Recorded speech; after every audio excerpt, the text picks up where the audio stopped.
So let's talk about networking, which is one of the soft skills you've highlighted that are helpful for project leadership. When people say, well, I network every day, I chat with people, I use my LinkedIn, my Facebook, my whatever, social media, I chat with people at work, we talk about our cats and dogs and our kids.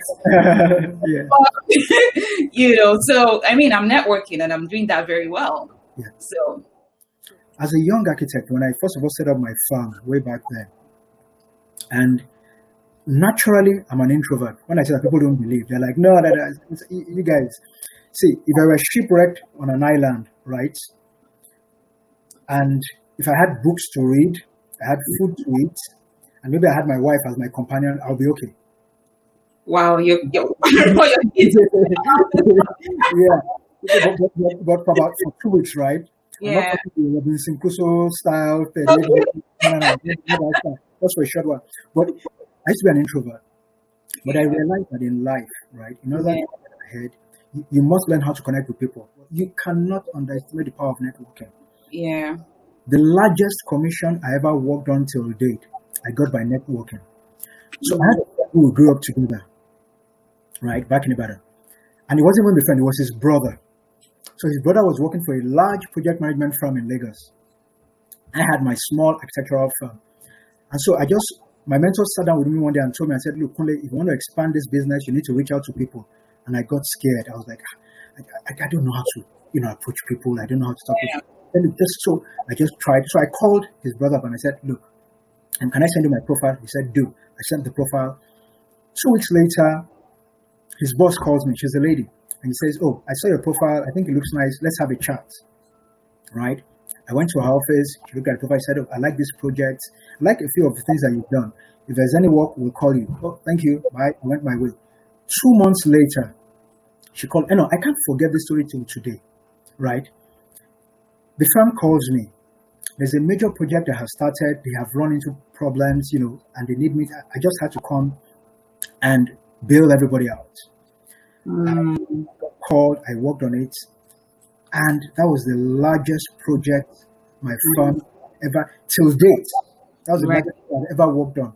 And just because I just left that comfort zone, and I reached out to people. So I'm trying to look for the simplest way to put it. The advantages you can get from networking, even here in Canada, in whatever way you're comfortable, you need a way that you can just reach out to people. Sure. If you don't reach out to people, you can't make progress. True. Right? It is a key aspect. I mean, after today, I know we've had this chat, we've discussed. Tomorrow, if I pick up the phone and call you and I say, could we do this? Because we've gone through this process. Yes. Right? That's the beauty of networking. If I just called you up one day and said, I heard you're a business analyst and expert in this, I need this, and you'll be thinking, hello, from where? This guy just called me up and, hey, what's going on? Yeah. You'll probably direct me and say, go to my, my sites and all that, and send a mail, send something, and then I'll respond through that. That's the power of networking. And because you have made communication with someone, subsequently, it makes, and it's networking is a delicate process. Which is why, again, I say, go read that book, it's who you know. It's a delicate relationship. Because at times, people want to take advantage of networking. Yeah, they just want to take. They don't want to give. Yeah. Wait, yeah. My mentor said something to me one day. And I had lots, and I didn't forget. So I was trying to set up an advisory board for my firm then. And like I said, this is a guy who's on the board of lots of companies. And so he invited me for a ride in his car. And so when I stated what I wanted, he told me something. He said, Kunle, you know what? The only reason why I am talking to you today, why I'm answering you, is because you're one of the few people who has not disturbed me or asked me for one necessary favor of you. By this point, I've known him for 6 years. And I never call him for any favors. He knows. Anytime I call him, wherever he is, all over the world, he'll pick the call because it's short. Hey, boss, we need to do this. What do you think? Okay, do this. That's that. And that's the way he works. Because when I first of all met him, I bought books. I gave to him. I sent him stuff. That's the way you network. Most people just think of networking as, he's doing this chat. All right, let me hook up with her. I need a job. I'm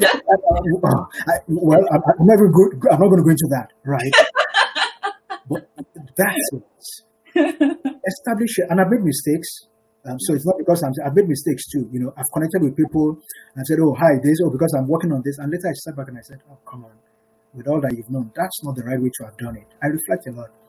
Okay, yes, so I've made a mistake. Next time, it won't go that route, right? So networking is intentional. Networking is delicate. Networking is, you need to plan. Yeah. Right? And it's also a strategy. You need to strategize. Yeah. So this person that I want to meet with, do I know the person's circle of friends? Can I meet the person through a friend of that person? So, before we wrap up, let's quickly talk about another. I'm going to merge this together, right? Two, critical and vital soft skills: critical thinking and problem solving. These skills I find are also very vital as soft skills because, like we started the conversation with regards to people who get into the organization because they have the technical skills, but they struggle with progression and growing, and they don't know that it's because they lack these things. And that's because a lot of times, the organization, wants people who are problem solvers in management, people who have been solving problems, who bring solutions, not the people who, always complaining about how things are. However, do you have a solution? Do you have a recommendation for us, right? So, let's talk about, how these critical thinking and problem solving are also relevant for us, as we move into project leadership. Another quick story, right? Okay. In my 5th year in university, and for those who go through architecture school can really be stressful, right? So we have what you call design studios, and you have presentations. And we had one. So again, I was like one of the top guys in class, right? I'm not bragging. Right? You just put that out there. Silent brag. Yeah. So we had this project, and we're going to have external supervisors to come, check the project and grade. The HOD was coming, the dean of the faculty was coming, and all that. Can you imagine? And usually when you have stuff like that, you have people from lower classes and upper class. Everybody will come and just come see what was going on. And I flopped that presentation. Why? Flopped badly. Again, that's why I've learned how to present well. I learned so very well from my mistakes. I never want to go back. Yeah. Anyway, so I then went to my friend, my best friend. He was the genius of the class, and he had the highest grades. And I called him. He was my namesake as well. I said, Kunle, look, this is what happened. I said, how do you keep excelling in your work? And he said, I think about every project. That every time we're given a project, before I put pen to paper, I sit down and I think about it. That little statement, this is how many years? Over 20 years now. That statement is what has helped me to where I am today. Any project I'm working on, for a day, at least minimum, before I start planning, before I start drawing, before I start doing anything, I sit down and I do a process of thinking. How do we want to approach this? Why are we doing this? What do we aim to get from this? Right? Who do I need to work with us on this? Asking the right questions. Asking the right questions. Observation, analysis, interpretation, reflection, evaluation, inference, explanation. So many things. At times, my wife, she complains.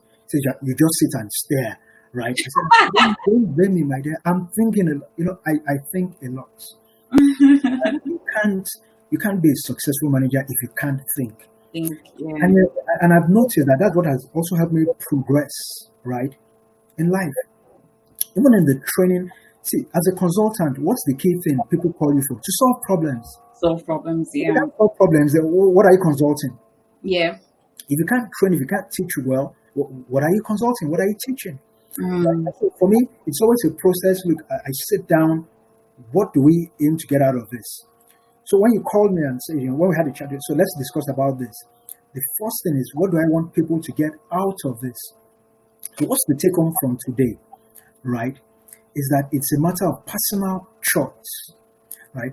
Anybody listening, watching, how do I become a better project leader, project manager, right? Wherever you go, workplace, wherever you are, people value you for what you bring to the table. Oh, true. What can you bring to the table? One of the major things I've learned, if there's a problem and you're going to report to your manager or the boss, always go with a solution. Don't go saying, we have this broke down and I've just come to tell you. Okay, so what's different? Yeah. Even somebody else could have come to tell me that. Yeah. But, we have this problem and I think that this is the way we can solve it. What do you think? Now you're talking.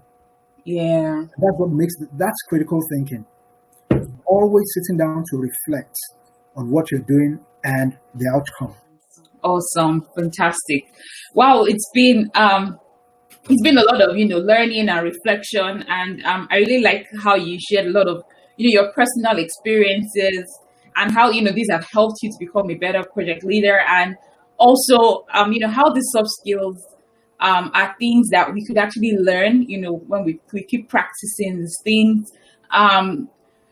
With regards to communication and listening, really going deep into how listening is, a key part of communication, not just speaking. Sometimes you just want to speak, but, to be heard, we want everybody to hear our views. However, are we listening to people, right? And then, of course, critical thinking and responsibility, and empathy, which is, a really great one. What would be your last note, regards to, everything we've talked about today, sort of summing it up? Continuous development. Always strive to develop yourself. A few years ago, when I finished university, I made the mistake of saying, 7 years of architecture school, I was tired, I wasn't going to do anything, I just wanted to go and make money. One of the greatest mistakes I made in life. It took me years down the line to really get back on that trajectory, right? So personal, continuous development. Always seek to improve, always seek, when you hear something, right, read it up. I'm that kind of person. I might not know in detail 100%, but at least I need to have an idea of what is going on, what this is all about. Personal, continuous development. Yeah, for sure. And something I'd like to add to that is also, doing a review, like, what you said, that activity of having people to, write what self-assessment. That self-assessment is so, it's something you want to do annually or biannually, whatever, but make sure you're doing that self-assessment and becoming better, trying to become a better version of yourself every day, and then reflect on the things you did, the actions you carried out. How could I have done this better? Because the truth is, no matter how good we are today, we can still be better. And then, of course, become our best.